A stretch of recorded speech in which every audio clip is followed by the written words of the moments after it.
I'm Jeanette Pincus, and I'm president of Dallas Jewish Historical Society, and I had the honor of interviewing Janine Pulman, who I got to work with somewhat a little bit at Jewish Family Service.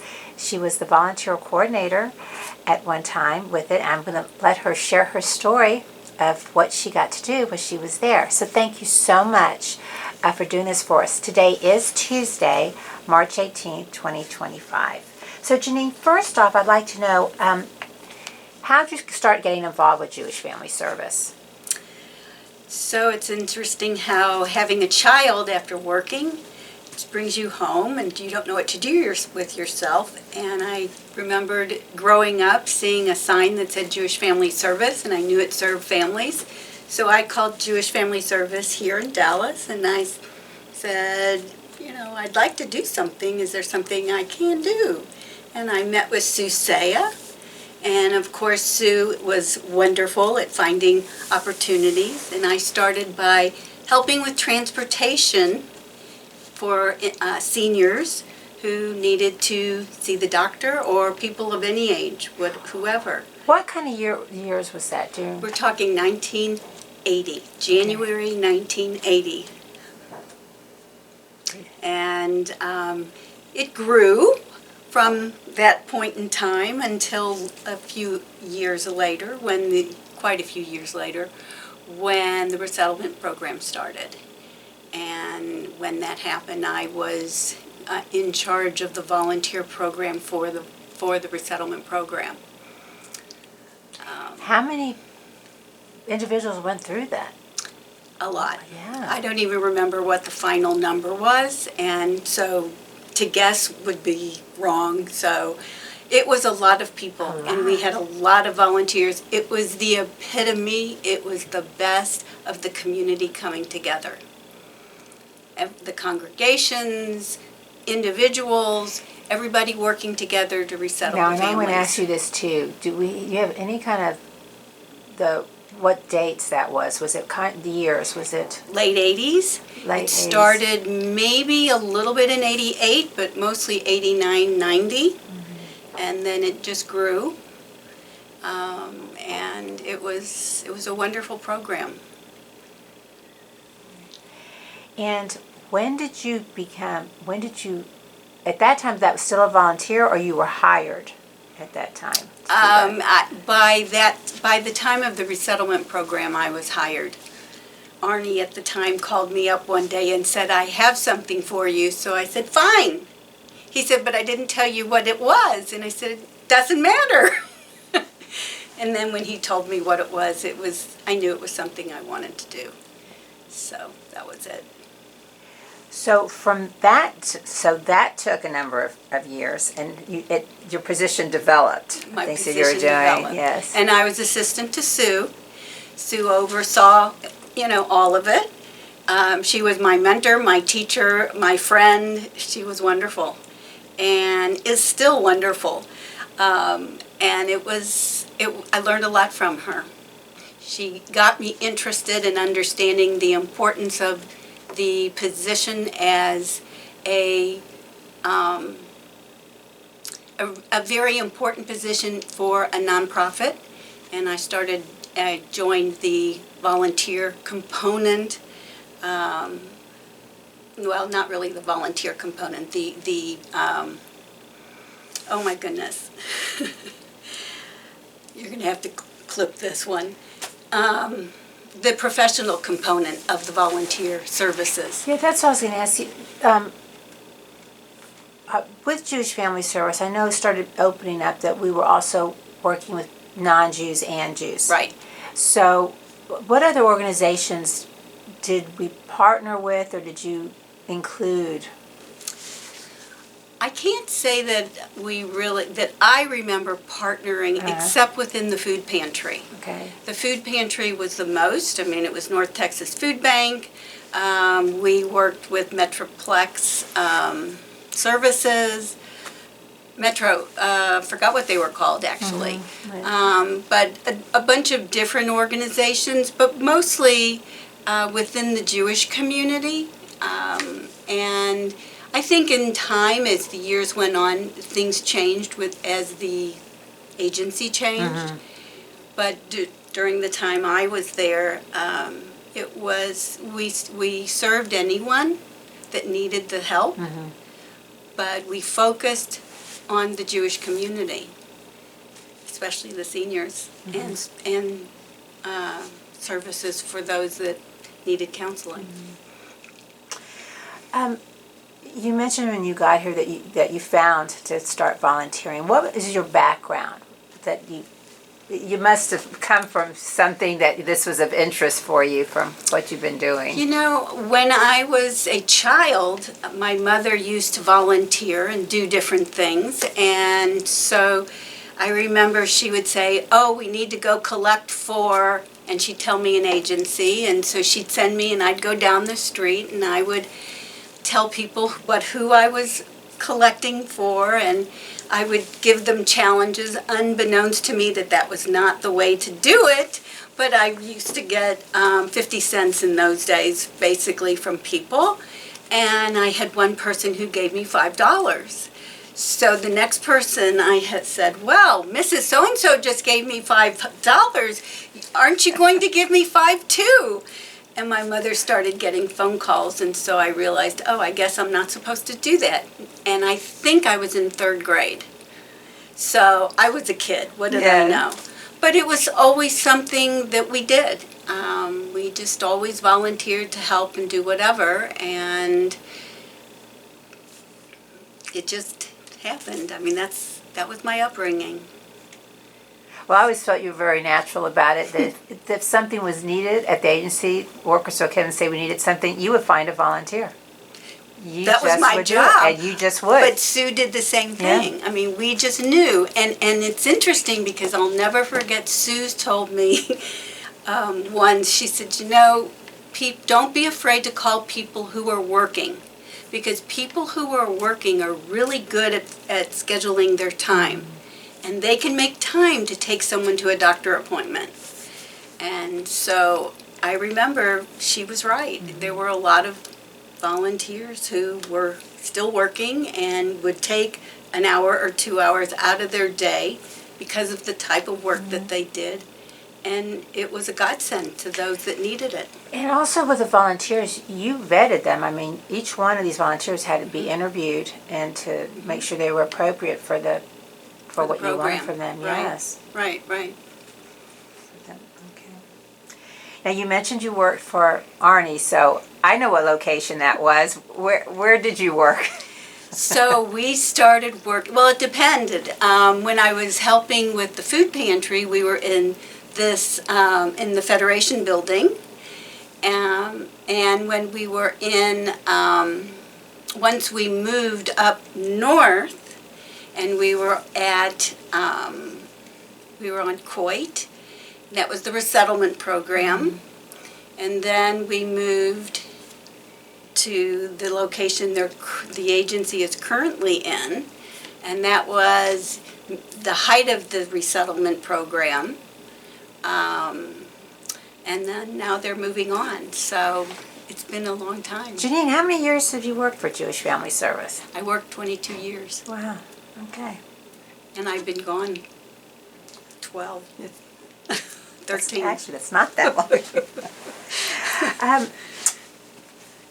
While you were working there, and I guess now I know that it has really grown, but Yes. what changes were you seeing as you were there? What changes? I know we were changing buildings, so we needed to keep getting bigger. Right. We were growing.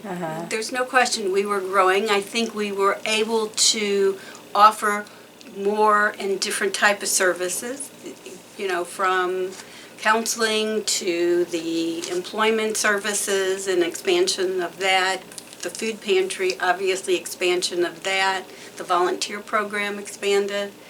All of the programs expanded. Resettlement, of course, ended at some point, but it doesn't mean that we never saw anyone from any of the other programs. But there was always growth. Did you have a committee I know a lot of the different Volunteer programs. services? Yes, Yes. yeah. Who were you?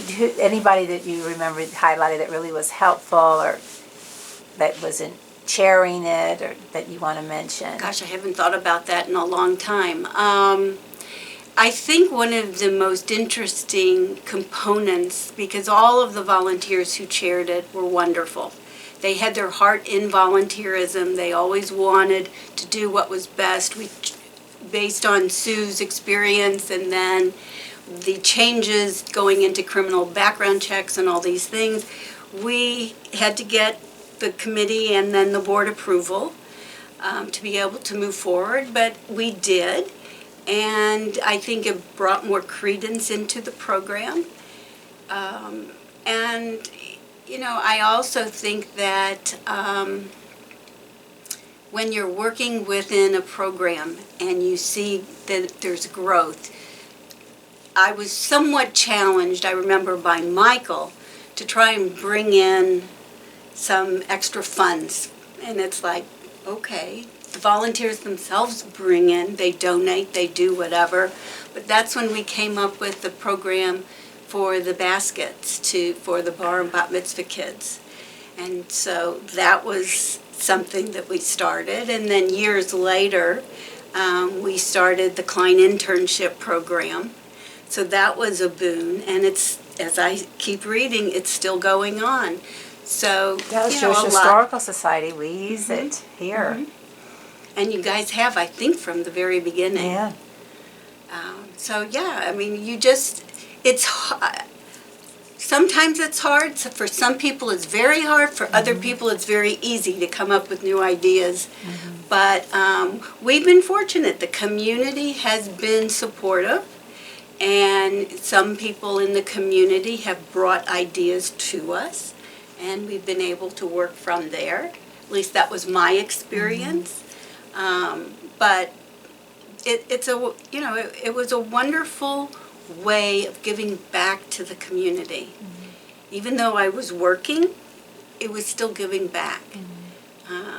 So I like Janine, that. I'm still thinking about those centerpieces. I remember them being stocked. There were so many of them. And boy, they were, I mean, you would go to bar and bat mitzvahs and agency, organization events, and they would be there. So that was a terrific thing that you started. That And was it's all great. over. It's all over because I've been in other communities outside of Texas, and the same idea exists. Yeah. So, you know, when there's a good idea out there, everybody Yes, it was. does it. You had mentioned some things. I just want to make sure we get everything. Okay. Any other highlights that when you were working there that you'd like to share? Because you have brought up some you've brought up already, but just in case. Anything. Right now, I can't think of Okay. anything, and the minute you turn the camera off, I'll go, why didn't I say this? I don't know. I mean, I just have to basically say that I worked with a lot of people who just knew in their heart that this was the right thing to do, to work for the Jewish community, to help our Jewish people. And it was that component, whether it was in the Big Pal program or the Centerpiece program or the food pantry, you knew, or friendly visitors, you knew you were doing something to help someone else. And I think that's what was important to people. I'll never forget, though, I did have a gentleman who came in who retired, and he said, my daughter sent me. And I said, okay. And he tells me who his daughter was. And then I went, okay. And I said, well, what do you do? And and he tells me about his life. And then he tells me that he did data entry for his daughter and son-in-law's business. So I thought, okay. And then you have to think, okay, well, he could do data entry for us. And he said, well, I'll come tomorrow, which I wasn't quite ready for. And at the end of the next day, he said, I'm coming back again. And he ended up coming daily for years. And it was phenomenal. I mean, he had a home away from home. Yeah. I'm sure the family was thrilled that he had a home away from home. But that's what it was like. People wanted to come. They didn't know where they were and how things were going to change in their life. And as much as he was at the office, he didn't work with the clients. He just worked on his own, doing data entry, and was as happy as could be. And that's what our goal was, to try and find things that would work and make a difference in people. And that's what it is. That's what volunteering is. Janine, I wanted to get back with you and just discuss some other programs and projects that you got involved in while you were there. That there might have been a need that happened that needed to be done, or someone had suggested something and it was a wonderful thing for the agency to do. Well, specifically, the first thing that comes to mind is Mitzvah Central. The need for kids finding volunteer projects for their bar and bat mitzvah became overwhelming. And their Jewish family service wasn't everything for everybody. And so we needed to look beyond. And so we came up with Mitzvah Central. And Barbara Schwartz was a volunteer who was looking for a project and came in the door. And the two of us, just thought this through, and she started the job, and we worked on it together for a while, and it started, I believe, at 2 pages, and I think the last thing I saw was 20 or 30. So it was definitely a big boon for our name getting out in the community, and many of the organizations loved being a part of it, and even the non-Jewish community utilized it. So it was really good from that perspective. So that was one of them. Can you tell me, what did they get to do? In terms of volunteer opportunities? Yes. Whatever the organization had for volunteers, needs. So it could be just dependent on what the organization was. We included all the Jewish organizations, whether it was the Holocaust Center or whether it was the nursing homes, or soon the legacies, everything that was in the Jewish community, including the non-Jewish community. So what you all were doing was, the agency was coordinating it. It wasn't something specifically for Jewish family service. It was something that you were doing, partnering with everyone in the community and helping these bar and bat mitzvahs do their community service projects. We were a resource, like a dictionary of opportunities. That's fun. Or an encyclopedia of opportunities, however you want to look at it, yeah. And it just gave people ideas of what's really out there. A lot of kids wanted to do some really fantastic, unbelievable things in some other country. Well, that was up to their families. We tried to keep it low-keyed and more local. So that was our goal. And how many would you say a year were doing this? Was it quite a few that were coming through? Kids? Yes. I don't remember the numbers, but yes, there were quite a few. I bet, because that's something that was part of their bar and bat Right. mitzvah, that the community service had to be done. They want it to be meaningful Right. and to be active in it. Right, and it was always fun when a student came in and mom was with him and kind of sitting with him, and I could tell this kid was not getting anywhere with me, and so sometimes we would ask the mom to walk out of the door and take a break, and I'd say to the kid, "What is it that you want to do?" And he goes, "But my mom doesn't want me to." So we'd work through those kinds of things, and I used to make deals with some of the kids that I would let the parent know what it is you would like to do and how it could be done in this format, and kind of help, make it easier.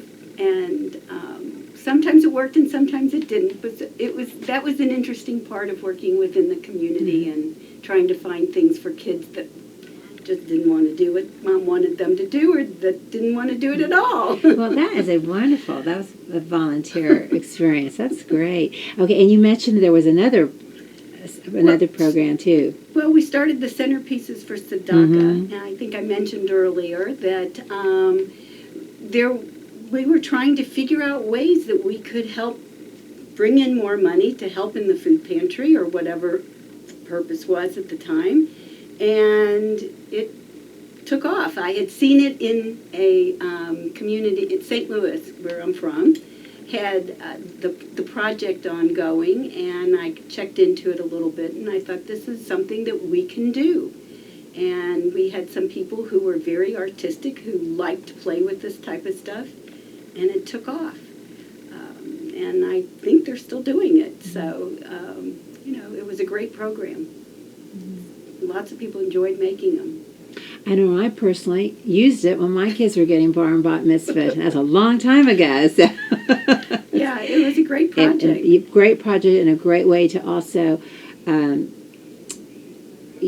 feel like that we were also, it was a little bit of money, and we were part of it. The donation was going back to JFS, so that was wonderful. But it was great having the group of women come in and sit at the table yes, in I remember. the food pantry and put the baskets together. It was wonderful. And as I said, because they put the theme on it. A lot of times they would add certain colors to the bow so it matched what the bar and bat mitzvah has. It's been wonderful. With the ribbon. Yes. Yeah, that was fun. And then we had Katrina come. Yes. And Katrina made us move everything into another area because we needed space to be able to provide and to see so many more people and to do whatever needed to be done, and had volunteers coming out, out of the walls saying, we want to help, we want to buy. They were buying things for people. It was unbelievable. When you got that, I don't know, was it you got a call or what happened? How did that all start? Because I know Jewish Family Service was so involved. It seemed like all in the news. It was like we were the central place. We were. I don't remember exactly how it started, but I remember thinking that it was late August, and I remember hearing about the hurricane and started hearing people were coming to Dallas. And I remember Michael called a meeting and said, we need to get things together. And the doors started getting knocked on immediately. And one of the most interesting experiences was a woman who came to JFS and was interested in getting help. And when I spoke with her, she started crying. And I looked at her and she said, when I was driving down the street, I saw a sign that said Jewish Family Service, and I knew I was at home.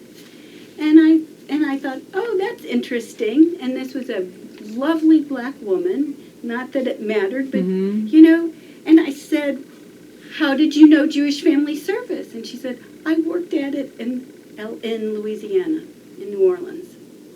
So she felt so comfortable coming. She knew that she could get help. She didn't know anywhere else to go. And it was a wonderful experience for her. Who would have expected that? We wouldn't have.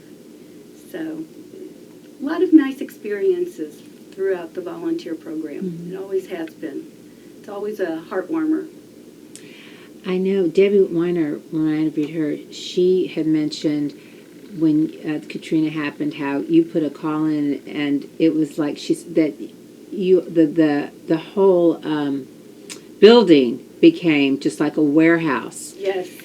And I remember Michael saying, now you can't take up this space and you can't have this space. And pretty soon we had shoes in the entire big conference room. And it was like he gave up. It just had to be. We didn't have any place else to go. And the community was phenomenal in responding. Between hands-on volunteers, people shopping. I remember they were shopping for towels and for linens and all kinds of clothing and just to be able to provide the needs. It was pretty amazing. So it was great. And then we had another experience. We had the Klein summer internship program that we started, and it was interesting how we just kind of figured out Houston did it, and it was brought to us, and we looked at their program and we figured out, okay, this is something that we could do. And we brought in a group of people to kind of serve like a board or a committee to oversee it and to help. And it's still going on, and I still see names of, the Klein kids doing whatever it is. And I'm real proud of that. I mean, it wasn't my idea, but, hard work and a lot of creativity gets you where you need to be. Let's talk a little bit more about that, because I know the Dallas Jewish Historical Society, we get one or two interns during the summer, and they've been fabulous. These kids have a special interest in what we're doing and have helped us so much each year that I've been involved with this. When I was involved, I mean, we would let schools know about the program, and we would announce it, but people found out about it from all over the community, and they would fill out the application, and we would have a interview day where committees would meet and interview some of these kids, and then they would prioritize the kids based on, how good they were. They're high school or college age? High school. Yeah, they're high school, okay. It's high school. Yeah. And some of the kids were amazing. So we've been very fortunate in some of the fabulous program, and I know that's been something great for the community. But they've known more about what the different community agencies are, and have been so helpful for us. Yes, and it just added on to all of the other programs that the agency had done over the years. So it's a good experience. Yes. It was successful from my perspective. It was a lot of fun working in the department with the volunteers right there at your side. I mean, it was, the holiday packages. For years, do you remember doing the Passover holiday packages? And then we went to the New Year packages. And and getting an opportunity for the volunteers when they get delivered, how joyful and appreciative the community, the clients were to get them, that people were thinking of them, the Jewish community was thinking of them, and to make their holiday. Right. It was great for the volunteers and for the clients. I remember Sue used to say, we started off with 50, I think, and I don't remember. I remember one year there was 400 and something packages being done, maybe 500 packages. I have no clue what they're doing today, but it grew. I remember before I started, I mean, I didn't start the program, but before I started, I was volunteering doing it and helping, so I knew it. I just, to be able to share all this and seeing what wonderful programs that come out of there, and it couldn't have been done without all the wonderful volunteers. Right. Because there's a lot of time involved with that. That's terrific. Well, is there anything else that I didn't ask you that I want to make sure that you share? Well, I just have this memory of being in Addison for 4th of July fireworks. And we happened to come upon Michael and Martha, and they were sitting on their blanket. We sat with them, and I looked at Michael and said, next year we can do it at our building, because it was right before we were moving. And we laughed, and sure enough, the following year, that's when we started hosting July 4th on the parking lot. Ah. What better thing can you do but come to JFS on 4th of July? And it was fun. We had volunteers working. We had everybody pitching in to do their own thing. It was great. That is great. And we had these trees that kind of clouded it, but it's okay because you could find a spot to see. And it was it was nice. It was community. Yes. And that's what was fun. Okay. Well, thank you. Sure. The last question I was going to ask you, like you almost answered it for me, is what you feel the value is of Jewish Family Service, what it has been and what it is now. Well, it's life in progress. I mean, you know, that's all you can say because it affects all of our lives, whether it's from the client perspective, whether it's from the volunteer perspective, even as staff. And if you're not affected by it, then maybe you need to look at it a little bit differently. But it's made a difference. It was a huge part of my life. Well, thank you so much. It was a joy getting to work with you, and I got to work at Jewish Family Service Yes. too. And I remember when you were there. Yeah, so thank you so The much. few times. Yes. Thank you so much, Janine. We appreciate all that you did for Jewish Family Service too. Thank you. Thank you.